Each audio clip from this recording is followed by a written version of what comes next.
America, Europe, Thailand, सब जगह घुमा, पैसा भी खर्चा किया, पर हमारा काम नहीं बना। साहब आपने बहुत टाइम वेस्ट किया। हमारा देश एकदम बेस्ट है, रोल वोल की कोई भी परेशानी नहीं, बस पैसा फेंको और एंजॉय करो। और बाद में कोई मुश्किल आया तो, जैसा कि पुलिस। अरे आप निकाह करने आए हैं, निकाह, और निकाह मैं कराऊंगा आपका, वो भी लीगल तरीके से, बजट के अंदर। वाह, तुमने तो खुश कर दिया हमको। पर दुल्हन, वो तो दिखाओ। अभी लो, ये देखिए साहब, ये नहीं, ये आपके लायक नहीं है, आपके लायक का दिखाता हूँ।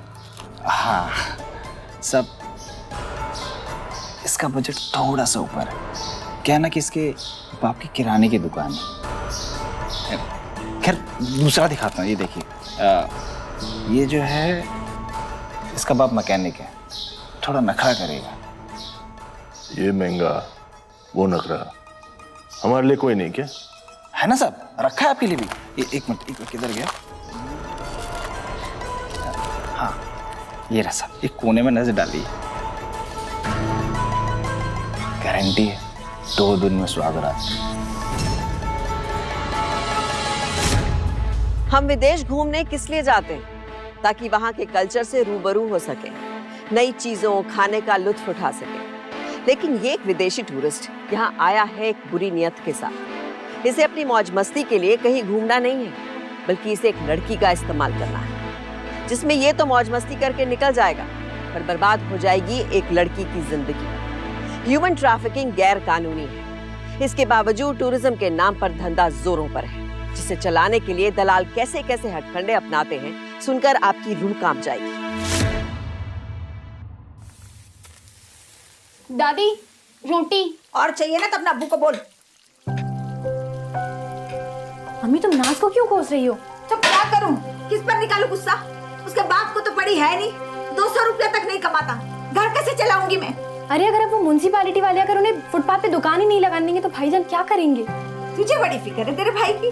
मम्मी उसको है तेरी, निकाह की उम्र हो गई है और घर में पैसे नहीं है। अगर उसके भरोसे रहे ना तो हो चुका तेरा निकाह।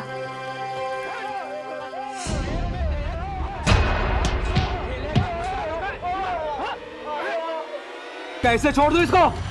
पूरे 2000 रुपए जुए में आ रहा है ये। अरे मुझे मेरे पूरे पैसे चाहिए। कोई बात नहीं,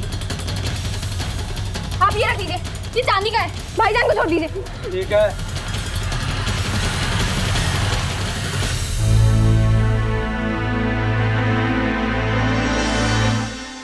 इरम, अब तू जुआ भी खेलेगा? अरे नालायक, कुछ तो शर्म कर, कम से कम अपना ईमान तो मत बेच। क्या करूं अम्मी, अब हमेशा पैसे के लिए ताने मारती रहती हैं। निकाह के लिए पैसे चाहिए, निकाह के लिए पैसे चाहिए। अरे अकरम ने बोला कि वहां जाके पैसा 10 गुना हो जाएगा, इसलिए कि मैं अपनी खुशी से गया था। क्या हुआ? बस रहने दे, तुझसे कुछ नहीं होने वाला। इरम का निकाह कैसे करना है मुझे पता है। अम्मी अम्मी है?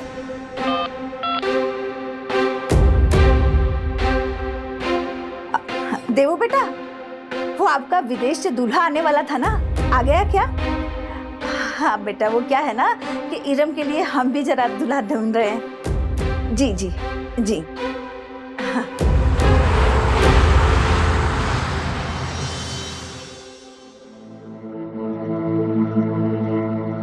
मामला सेट हो गया साहब, सामने से चलकर रिश्ता है आपके लिए इरम का। इरम, उसको भी देखना पड़ेगा क्या? साहब मैंने आपको समझाया था कि मामला थोड़ा टेढ़ा है, थोड़ा तो एडजस्ट करना ही पड़ेगा ना।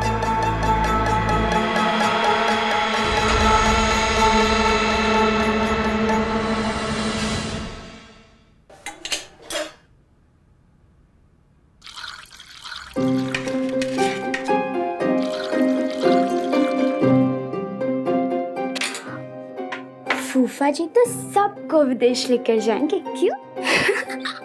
फर्नीचर का बिजनेस तो अभी अभी डाला है इन्होंने, बाकी सब तो सालों से है। इंडिया इनको इतना पसंद आया, चाची इतना पसंद आया, ये मुझसे कहने लगे दुल्हन चाहिए तो इंडिया से ही।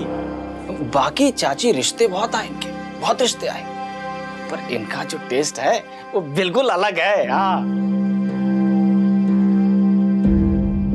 आजा बेटा, रख दे।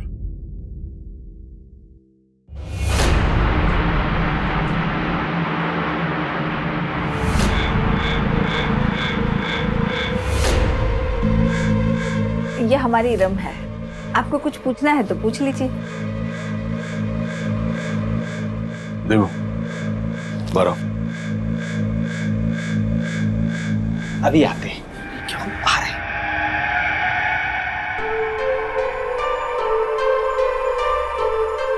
अरे साहब सुनिए तो। अरे ये क्या है? ये बुढ़िया से बोलता ही जा रहा है। अब हमको क्या उसका बेटी से भी बात करना पड़ेगा?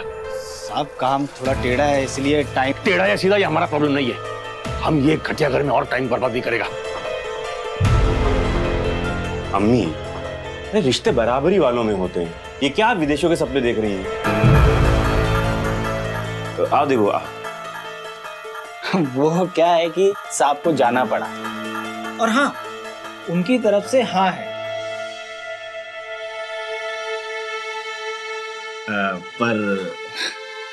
पर आपकी बेटी के लिए। या अल्लाह, बूढ़ी मैं हो गई, सच क्या तू गए? पता भी है बच्ची है अभी। तो इसमें हम क्या कर सकते हैं चाची, बताइए आप, जब उनको यही पसंद आई है। वैसे एक बात कहें चाची, 2-3 साल में तो इसका निकाह करना ही होगा ना आपको, है? तो अभी काहे नहीं है? है?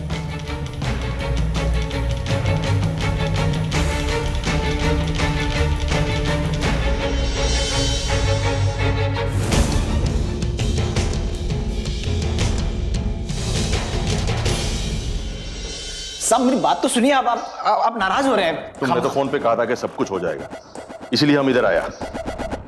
तुम हिंदुस्तानी लोग ना सिर्फ लूटने को जानता है। नहीं साहब, लेकिन हमको भी मालूम है हमारे पास ऐसा भी लोग है जो पैसा देगा तो काम करके देगा, समझा?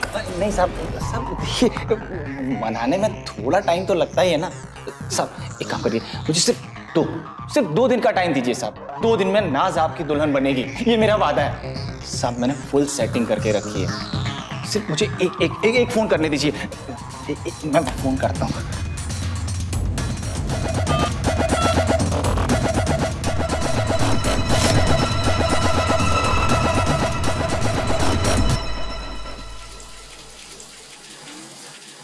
अरे अब तो खा ले, खा लेना। लो, अभी तक मुंह लटकाया हुआ है। अरे बेटा, वो हसन तो कब का अपना टिकट कटा के फुर्र हो चुका होगा। अब मैं बहुत डर गई थी। वो देबू अंकल दादी को कैसे समझा रहे थे, 2 दिन में निकाह करेंगे, फिर नया घर, बड़ी दुकान। बेटा, इसमें इतना घबराने की क्या बात है? अच्छा हुआ कि उस हसन के बच्चे ने तुम्हारी दादी को नहीं पसंद कर लिया।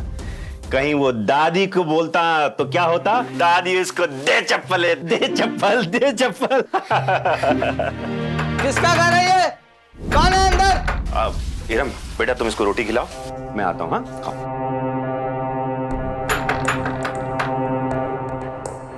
हाँ साहब, मेरा घर है, कहिए क्या बात है? म्यूनिसिपैलिटी ऑफिस से आया हूँ। क्या काम है, क्या बात है, सब समझ में आ जाएगा।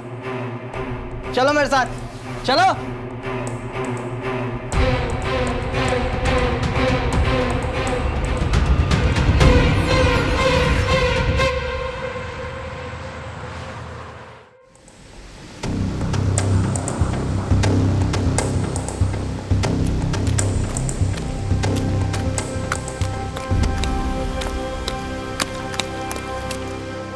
क्या हुआ?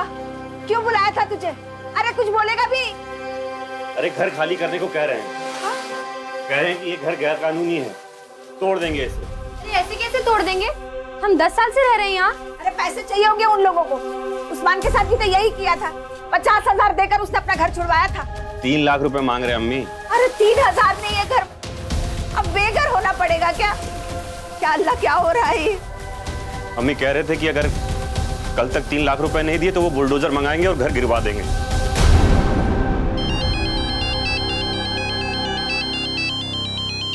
देवू फिर से?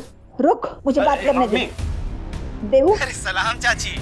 वो चाची क्या है कि हसन साहब का टिकट बुक कराने जा रहे थे, सोचा कि लास्ट टाइम बता दें आपको। सोच लो चाची, एक बार निकाह हो जाए तो जिंदगी बदल जाएगी नाज की, और आपकी भी।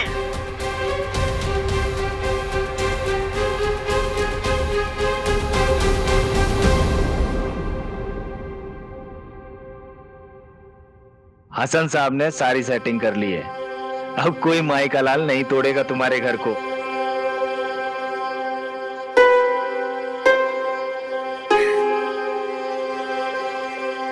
मैं विदेश जाना था ना, अब सब देखा। फूफी, वो इनार सब, वो सब स्कूल गए, मैं यहाँ।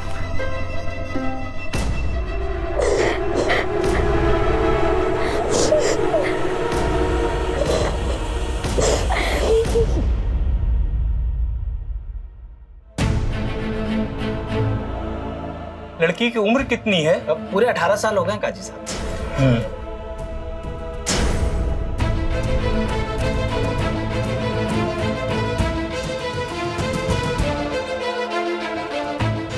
देखा साहब, मैंने बोला था ना कि आपको लीगली तौर पे दूल्हा बनाऊंगा।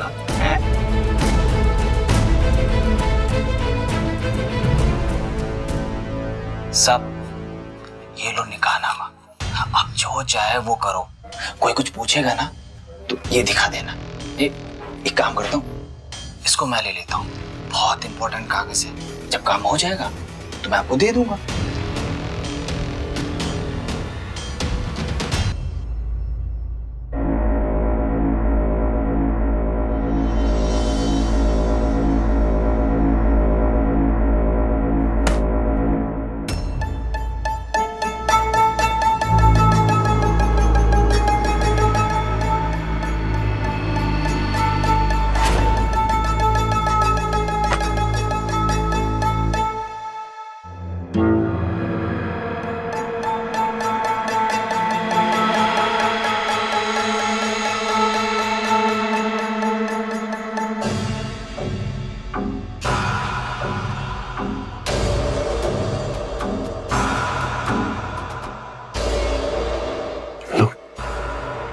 दादी ने बोला था तुमको बहुत पसंद है। लो खाओ, लो लो।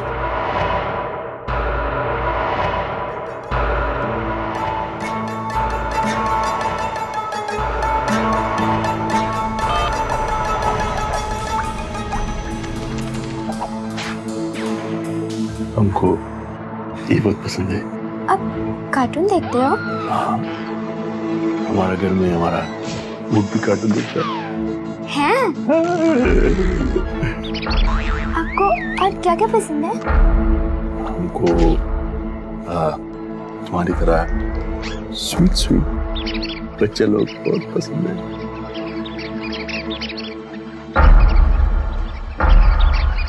खाओ खाओ खाओ ना।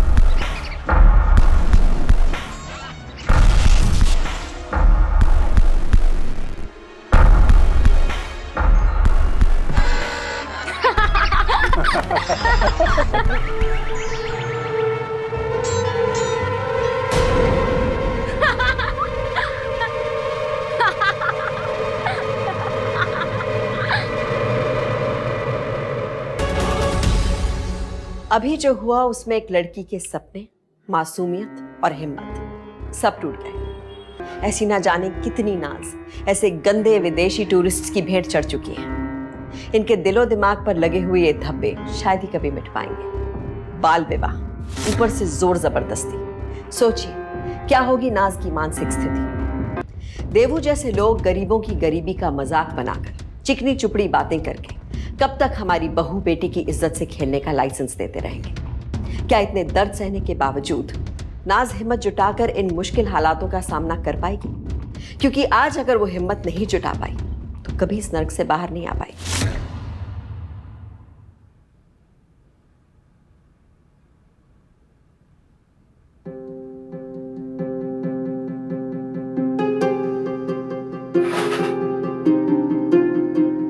बस भी कर कितना सोचेगा। अरे हमारे जमाने में लड़कियों की शादी 10-12 साल में ही हो जाया करती थी। तू देखना बहुत खुश रहेगी वहां पर वो। अरे बस करो अम्मी, अब जमाना बदल गया है। और वो हसन हमारी नाज से कम 20 साल बड़ा है।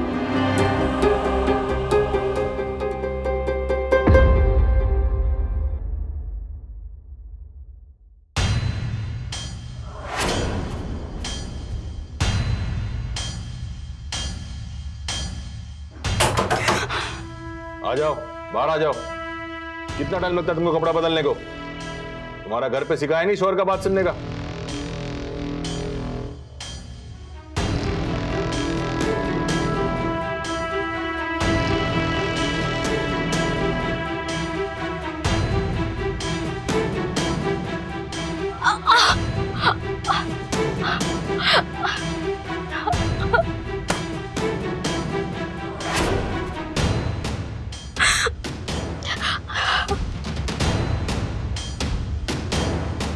चलो गोली, ऐसा एक गोली रोज खाने का।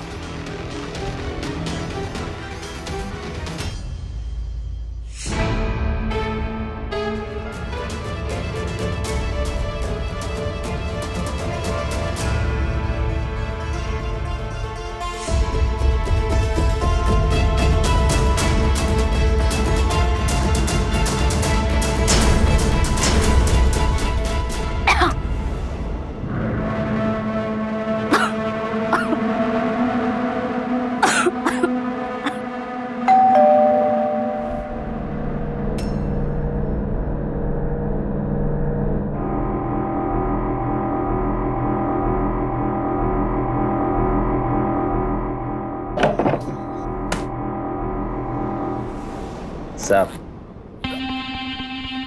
सुबह नजर आया इसलिए आना पड़ा। इसमें भाभी जी के दस्तखत क्लियर नहीं है। अगर अभी नहीं किए तो बाद में प्रॉब्लम होगा।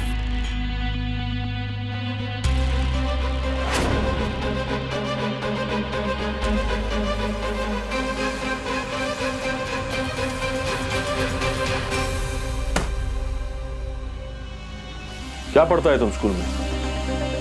एक साइन नहीं कर पाता है? हाँ?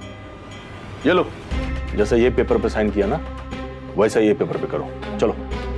ये कौन सा पेपर है? अरे तुम्हारा निकाह का पेपर है। चलो साइन करो, सेम टू सेम।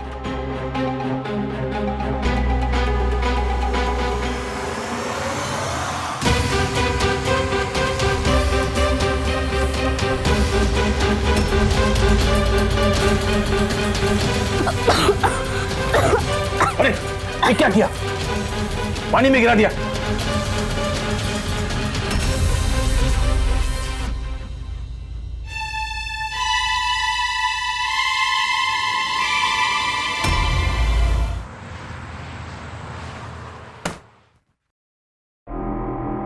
फिर से बाथरूम।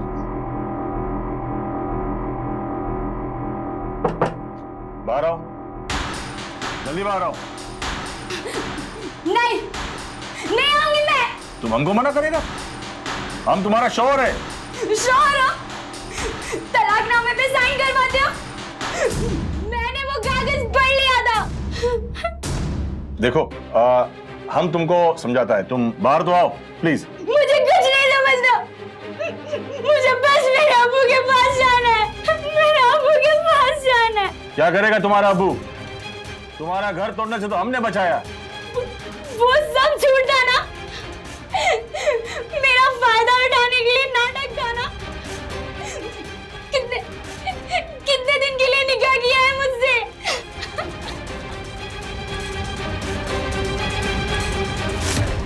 साल 1987 में चाइल्ड ट्रैफिकिंग को रोकने के लिए ITPA, the immoral trafficking prevention act पास हुआ। फिर भी साल 2015 में हुए एक सर्वे के अनुसार देश में 15 साल से कम उम्र की हर दिन लगभग 40 लड़कियों को जबरदस्ती इस दलदल में धकेला जाता है। कभी देह व्यापार के नाम पर, तो कभी ये लड़कियां बलि चढ़ती हैं सेक्स टूरिज्म को। ये आंकड़े दर्शाते हैं कि आज भी कई घर वालों के लिए बेटियां सिर्फ एक बोझ, एक तुच्छ सामान की तरह होती हैं, जिनसे वो आसानी से पीछा छुड़ाना चाहते हैं। समाज का दबाव और आर्थिक परेशानियां तो सिर्फ झूठे बहाने हैं। यहाँ भी झूठ की बुनियाद पर एक जिंदगी का सौदा हुआ है, जहाँ पर अय्याशी के नाम पर नाज की जिंदगी को तोड़ा मरोड़ा जा रहा है। इतना दर्द, इतनी तकलीफ सहने के बाद भी नाज ने हिम्मत को अपना हथियार बनाए रखा, क्योंकि हिम्मत के आगे तो अच्छे अच्छे परास्त हो जाते हैं। देखो, तुम बाहर आओ वरना।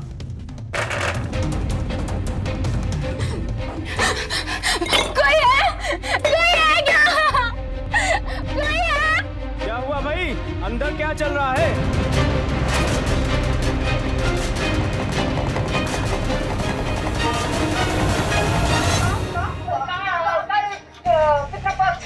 बाहर मंदिर में भंडारा होगा, हैं?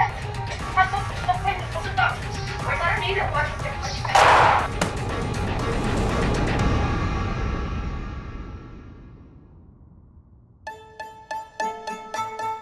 बीवी से झगड़ा हो रहा है हमारा, तुम्हारा नहीं होता क्या?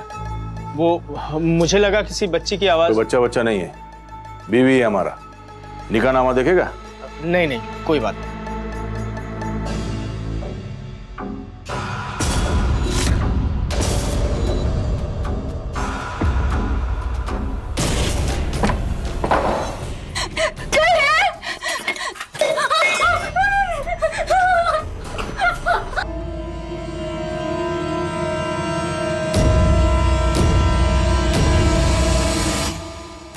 अरे अरे तू कहाँ जा रहा है?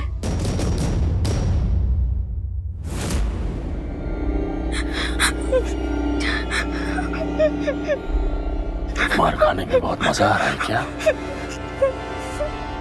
सिर्फ 2 महीने तो बचे हैं, प्यार से मान जा, बहुत जल्दी कट जाएगा। मेरे अब्बू को पता चलेगा ना, वो तुम्हें छोड़ेंगे नहीं।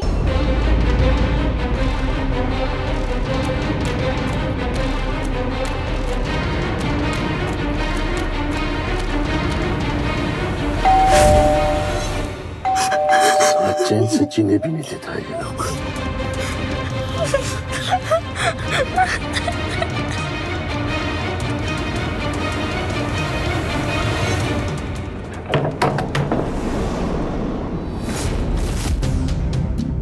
अस्सलाम वालेकुम। वालेकुम सलाम।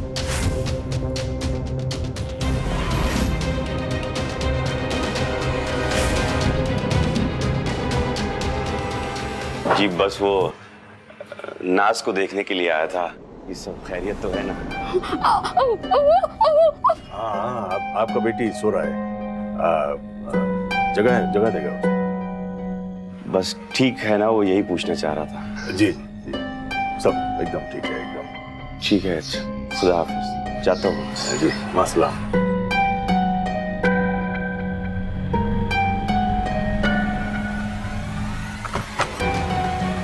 देख भगा दिया तेरे अब्बू को। अब मैं थक गया है गेम खेल खेल के, ठीक है?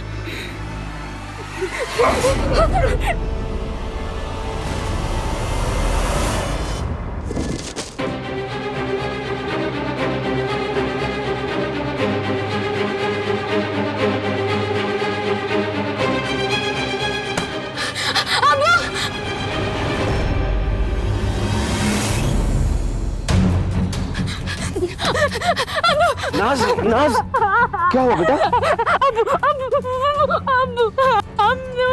नहीं नाज, नाज, बेटा चीखो नहीं, शुभ शांत, चल अंदर चल बेटा, चल अंदर चल के बात करते हैं, चल बेटा, चल सुन बेटा, नहीं, अरे हसन साहब है, अपने हसन साहब, बेटा घबरा, अरे मेरी बात तो सुन। हसन साहब संभालिए इसको। अभी घर पहुंच जाती तो सबको पता चल जाता। बेटी है मेरी, आप तो चले जाएंगे 2 महीने में, उसके बाद हमको देखना है, हमको पालना है।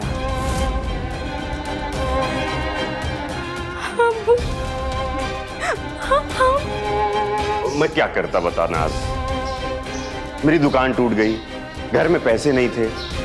तू तो बेटी है, तू तो समझ ना बेटा मेरी बात। हसन साहब बहुत अच्छे आदमी हैं, 2 लाख रुपए दिए हमको। क्या आपने मुझे बेच दिया? बेचा नहीं है, निकाह पढ़वाया तेरा। भूल गई काजी के सामने साइन किए थे निकाहनामे पे। अकरम की बेटी को देख, तुझसे छोटी है, लेकिन आज उनके घर में कार आ गई, कार, और तू ऐसी बातें कर रही है। देख बेटा, देख कुछ दिनों की बात है, उसके बाद तो तुझे घर ही आना है। मैं खुद आऊंगा तुझे लेने के लिए, मेरे साथ चलेगी तू। बस इस बीच तू जो है ना, हसन साहब का ख्याल रख।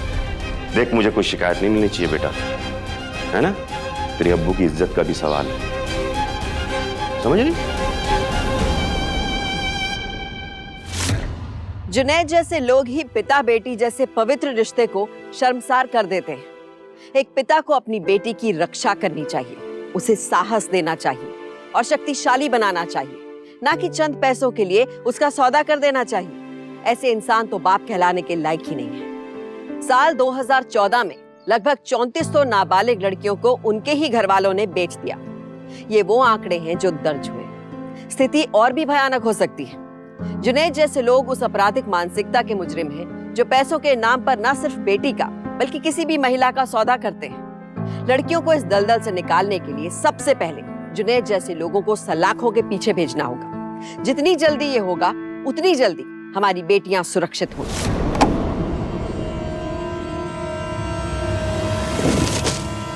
सुन लिया अपना अब्बू का बात? हाँ?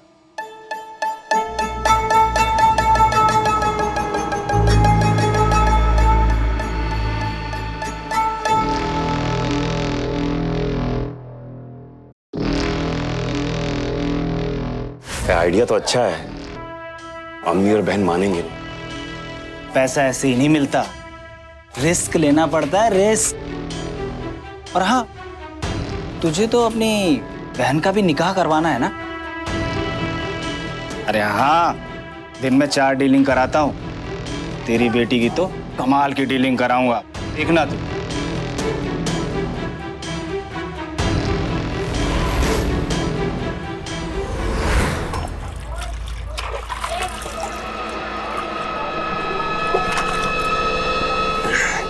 अम्मी, हम लोग नहा की परेशान हो रहे थे। अरे रानियों की तरह रखा है अपनी नाश को उन्होंने तो वहां पे। मार्केट में मिला था वो महानगर पालिका वाला। टमाटर कैसे दिए? 20 रुपए किलो।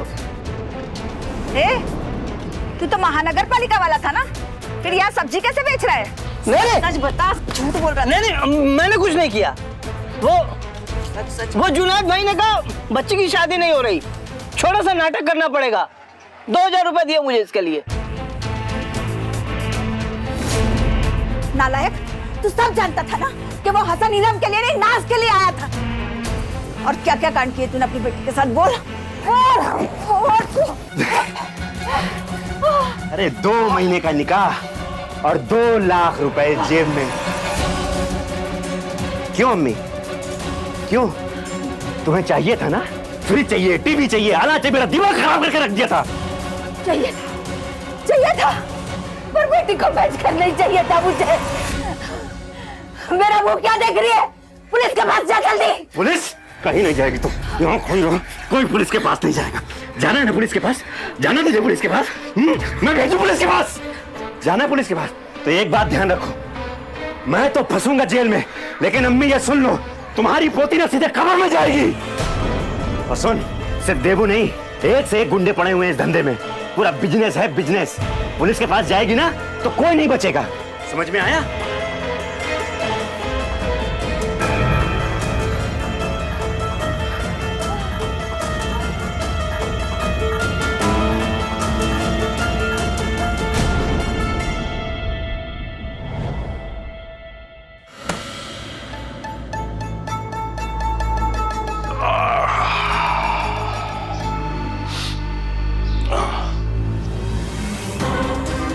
देबू, तुम किधर है? जल्दी आओ, हमारा फ्लाइट का टाइम हो रहा है।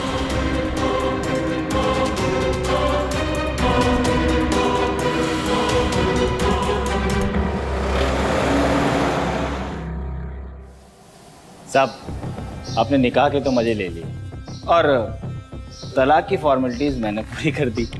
ये लीजिए साहब, अगर वो बख्शिश मिल जाती तो।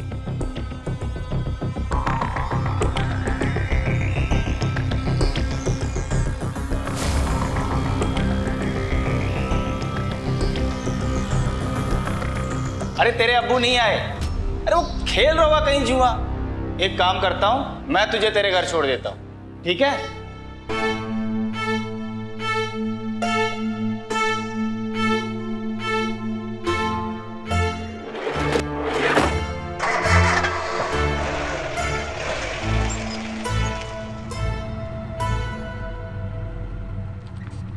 ये कहाँ जा रहे हैं? घर तो उस तरफ है ना? हाँ, घर भी जाएंगे। अरे रास्ते से गेस्ट को बिठाना है, उसके बाद तुझे घर ही तो जाना है।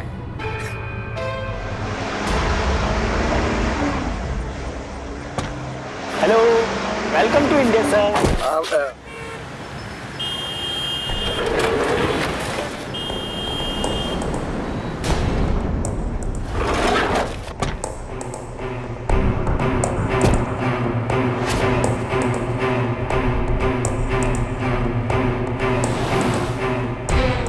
How's weather, sir?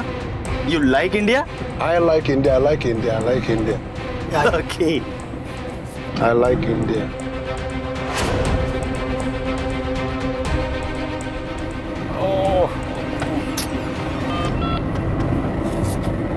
Hello Junaid भाई, एक ऐसी खबर है कि आपके चेहरे पर स्माइल आ जाएगी। अरे तारीख निकालने को बोल दिया मैंने।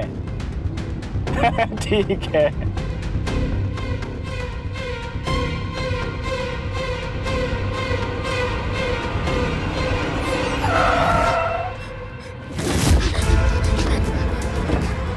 What is that?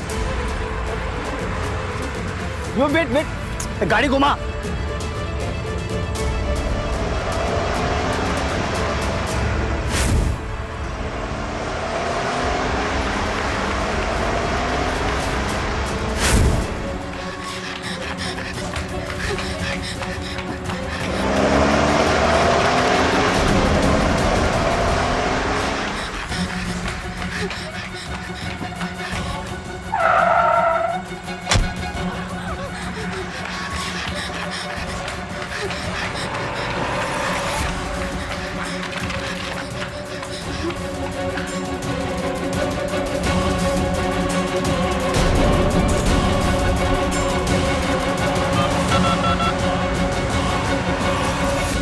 Hello Junaid, तेरी बेटी भाग गई है। कैसे? पुलिस को सब पता चल गया है। तेरे पैसा कमाने का लालच ने सब गेम बिगाड़ दिया है।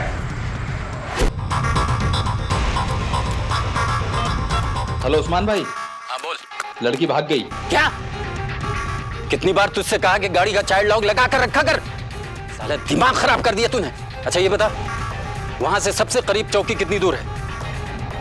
यहाँ से 1 किलोमीटर दूरी है। चल, उस लड़की का फोटो भेज, जल्दी भेज। हाँ मैं भेजता हूँ।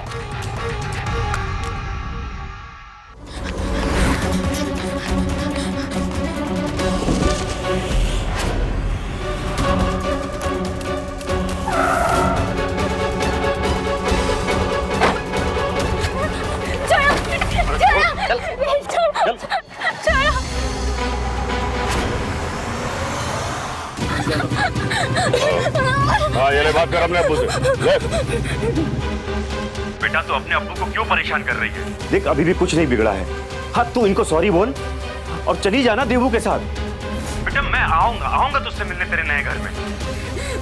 नहीं मैं जाऊंगी किसी के साथ। उस्मान भाई को बोलो जैसा ठीक समझे।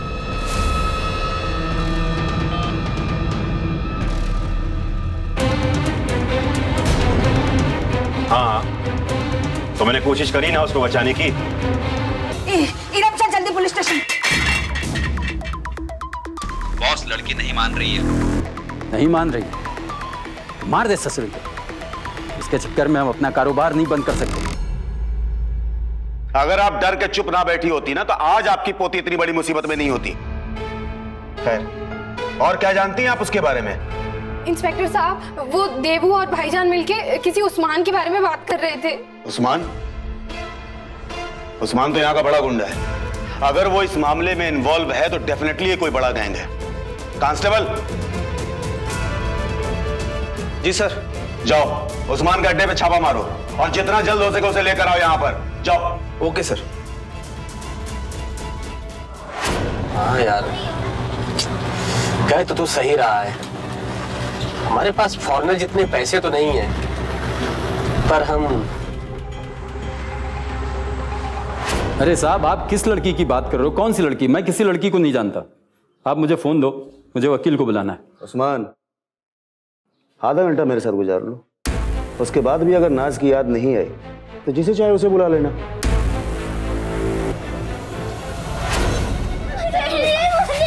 चल चल, मुझे छोड़ दो साहब, मुझे छोड़ दो साहब, मैंने कुछ नहीं किया साहब।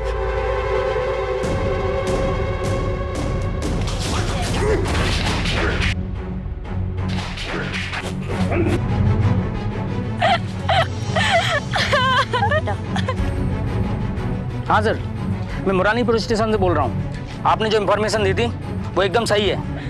लड़की सुरक्षित है, हमारे पास सेफ है।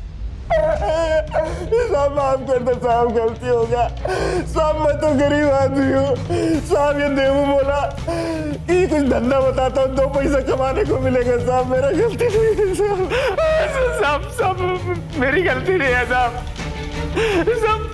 सब मैं तो एजेंट हूँ। ये माँ बाप खुद अपनी लड़कियां भेजते हैं, मैं तो सिर्फ उस्मान भाई के लिए काम करता हूँ। साहब एक बार मेरी बेटी से मिलवा दो साहब, साहब वो मेरी मजबूरी समझेगी साहब। यहाँ पर साइन कीजिए आप।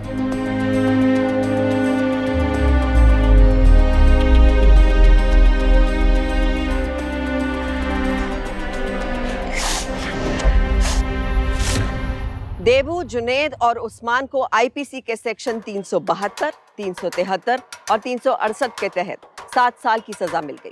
जुनैद जैसे घटिया मानसिकता के लोगों को समझा सकेंगे कि बेटियां बोझ नहीं बल्कि उनका अंश है, और साथ ही देबू और उस्मान जैसे दलालों को सलाखों के पीछे डाल सकेंगे। लेकिन आज नाज की हिम्मत और साहस प्रेरणा है उन लड़कियों के लिए जो जिंदा तो हैं लेकिन उनकी जिंदगी खत्म हो चुकी है।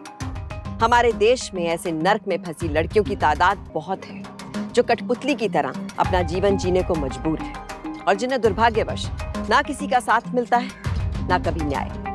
लेकिन नाज की तरह अब उन्हें खुद के लिए जीना पड़ेगा, लड़ना पड़ेगा, क्योंकि घुट घुट कर जीने से अच्छा है जो उनके खिलाफ एक बार खड़ा हुआ जाए, क्योंकि लड़कियों को बेचने के इस गोरख धंधे को रोकने की पहली कोशिश खुद से होगी और उनकी इस हिम्मत को ताकत देनी होगी हमें। सावधान इंडिया, डर कर नहीं, डट कर। तो सावधान।